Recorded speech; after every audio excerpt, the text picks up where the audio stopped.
میں پوچھنا یہ چاہتا ہوں آپ سے، رہنمائی یہ لینا چاہتا ہوں مفتی صاحب کہ یہ جو قرأتوں کا تصور ہے یہ کہاں سے چلا اور کیسے آگے ارتقا پذیر ہوا؟ جی، بہت خوبصورت اور بڑا جامع سوال ہے۔ جی جی اس پر جب قرآن کریم نبی کریم صلی اللہ علیہ وسلم پہ اترا تو سیدنا جبریل امین نے جب قرآن پڑھایا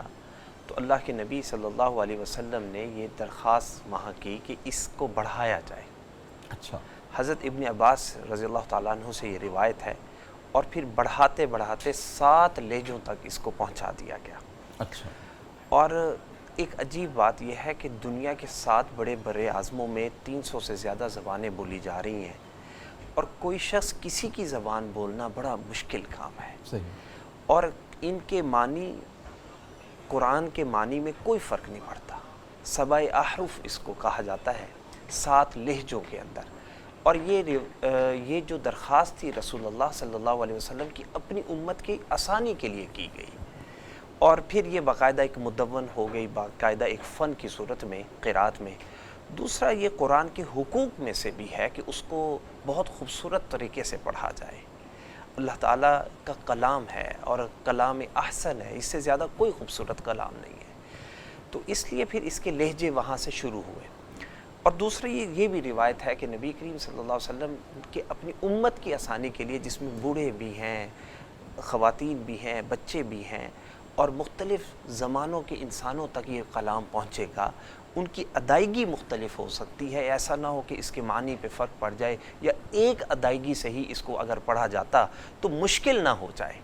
اس مشکل کو اللہ کے نبی صلی اللہ علیہ وسلم کی وجہ سے آسان کر دیا گیا امت پر، تو یہ وہاں سے 7 احرف نکلا، اور پھر 10 جو ہے وہ اس کی آگے برانچیز بن جاتی ہے، 10 اچھا 7 کو پھر آگے، اور پھر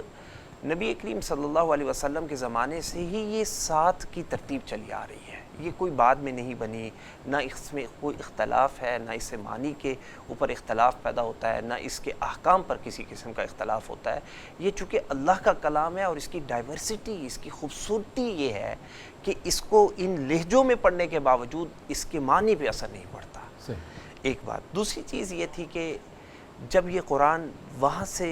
عجم کی طرف آیا تو وہاں پر ایک اختلاف کی صورت پیدا ہونے کا اندیشہ تھا کہ چونکہ یہ ان کی زبان نہیں تھی، اللسان الجنہ لسان القرآن انا محمد عربی صلی اللہ علیہ وسلم، تو یہ جنت کی زبان ہے، قرآن کی زبان ہے، اور محمد صلی اللہ علیہ وسلم کہ میں عربی ہوں، عربی سے محبت کریں۔ قریشی لہجے میں، وہاں حجازی لہجے میں پڑھا گیا، تو پھر یہ حضرت ابوبکر صدیق رضی اللہ تعالیٰ عنہ کے زمانے میں اس کی کمپائلیشن کا آغاز ہوا، اور پھر اس کی جو آگے ناشر قرآن تھے وہ حضرت عثمان غنی رضی اللہ تعالیٰ، لہجوں کے اعتبار سے جامع القرآن حضرت عثمان غنی رضی اللہ ہاں تعالیٰ جی، عنہ تو ہیں، اس وقت جب اور یہ متن کے اعتبار سے جی جامع القرآن حضرت ابوبکر ابو صدیق رضی اللہ